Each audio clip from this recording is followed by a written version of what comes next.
اب آپ چاہیں تو ہم سے اپنی کتاب کی آڈیو بک بنوا کر دنیا میں موجود ہزاروں سامعین تک اپنی کتاب پہنچا سکتے ہیں۔ زیادہ جانکاری کے لیے نیچے دیے گئے میل آئی ڈی پر ہم سے رابطہ کریں۔ شکریہ۔ سعادت حسن منٹو کی کہانی ڈھارس۔ آج سے ٹھیک 8 برس پہلے کی بات ہے۔ ہندو سبھا کالج کے سامنے جو خوبصورت شادی گھر ہے، اس میں ہمارے دوست بشیشر ناتھ کی بارات ٹھہری ہوئی تھی۔ تقریباً 300-350 کے قریب مہمان تھے، جو امرتسر اور لاہور کی نامور طوائفوں کا مجرا سننے کے بعد اس وسیع عمارت کے مختلف کمروں میں فرش پر یا چارپائیوں پر گہری نیند سو رہے تھے۔ 4 بج چکے تھے۔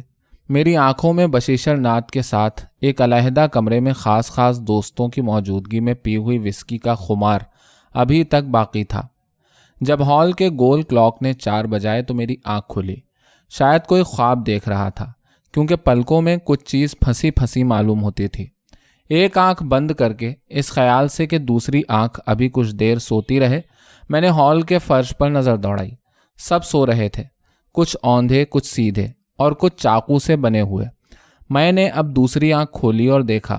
رات کو پینے کے بعد جب ہم ہال میں آ کر لیٹے تھے تو اصغر علی نے ضد کی تھی کہ وہ گاؤ تکیہ لے کر سوئے گا۔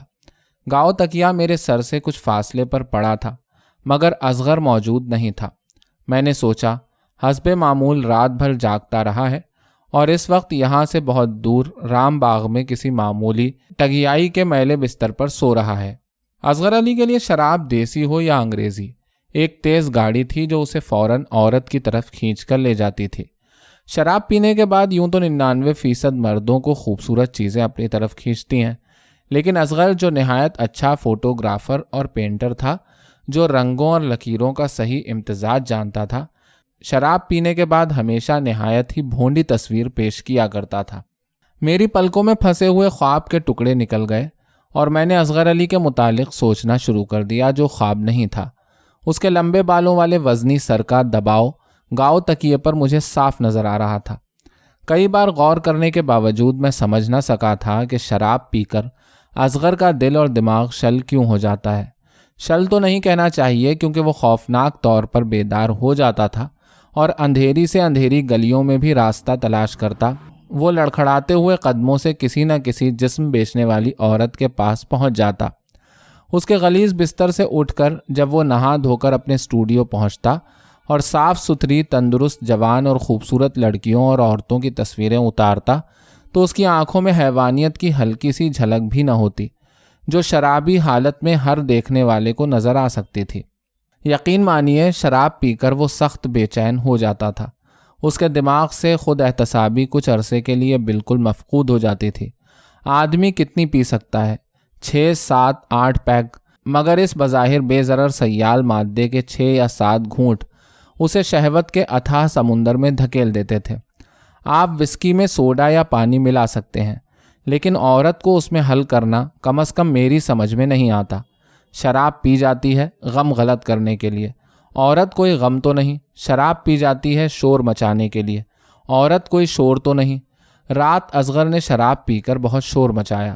شادی بیاہ پر چونکہ ویسے ہی کافی ہنگامہ ہوتا ہے، اس لیے یہ شور دب گیا، ورنہ مصیبت برپا ہو جاتی۔